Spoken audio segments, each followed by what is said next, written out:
Toastmasters Legacy Program.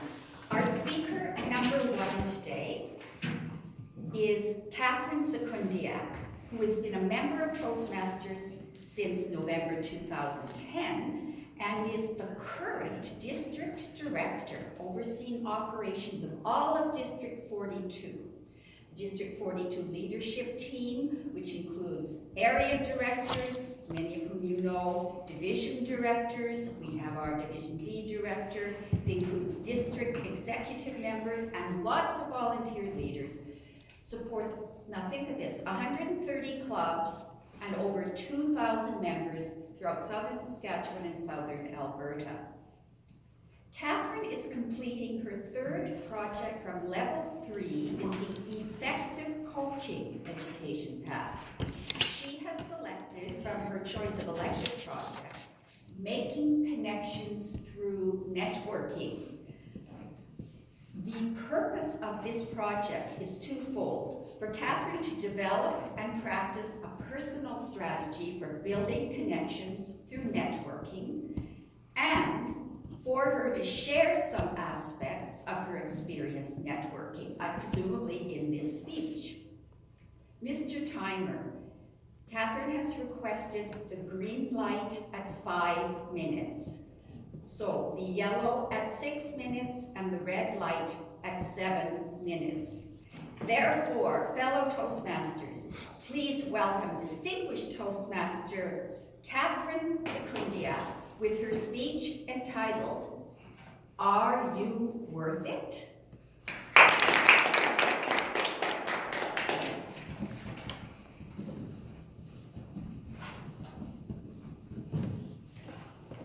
In the past, when I've attended a professional event or a training event, I'm often the one that's sitting in the back taking everything in. And I rarely have any intention of why I'm there. I'm like an information hog. I become very jubilant when I get a chance to learn a lot of new information. And I love being an information hog. But I tried something a little bit different at the last training session that I attended. This past weekend, not this last, but the weekend prior, I was at the district leadership training in Seattle, Washington. And I was there attending with many other districts from around the world, primarily in Western Canada and the Midwestern United States. And there was leaders from all those locations. And I wanted to be very intentional about why I was there or what I wanted to get out of that experience. I have 5 months left in my role as district director. To be precise, that's 152 days, 10 hours, and 43 minutes, but who's counting? And I don't have much time, and I want to be very intentional. And I'm also starting to think ahead about my life after district director and developing those relationships with leaders from around the world. Now, in most relationships, no one is willing to do anything for free. Everybody wants something. It's like a give and take situation. And they are expecting something to gain out of the relationship with you. Everyone, whether you're at an event or meeting new people or in a personal relationship, everybody is trying to assess, are you worth it? Are you worth me investing time in you? And vice versa. I went to the district leadership training knowing the value of what I could give to other people. And I was also there intentionally looking for people who had something to give that I needed. And I've also developed some really good relationships with some of the district leaders at that training program since I came back. So I want to share that experience with you today. So first of all, relationships are always a two-way street. Everybody wants to gain something out of it. And before going to this training session, I really had to stop and think of what value can I bring to these other district leaders that are there. So I want to ask you a question. We have a spring conference coming up in our district in May. Now, as Toastmaster members and club leaders, What value can you provide to other Toastmasters that will be in that room at spring conference? I'm gonna pick on Bev. Bev, what can you bring to a room full of Toastmasters? My understanding, my experience of the system and the benefits and who's who. So basically my experience in Toastmasters. Excellent. A lot of experience in Toastmasters. That's what you can, the value you can bring to other Toastmasters, perhaps some that are not as experienced. Now Trevor's not very experienced in Toastmasters. What can you bring to a room full of Toastmasters? Well, based on what I've already accomplished in my year and a half, I can speak about my experience and the benefits that I've actually had within the year and a half. Even though it hasn't been a long time, I can still bring some type of value to the participants of the conference.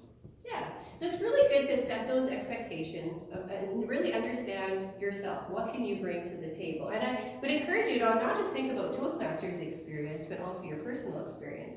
So in my case, for this training session, I was really intentional about knowing what our strengths as a district are and what value that could bring. Myself as a leader as well, both in and outside of Toastmasters. So first of all, as a district, we are very community minded across our district. That is definitely one of our strengths. And we have a lot of innovative programs that reinforce that sense of community.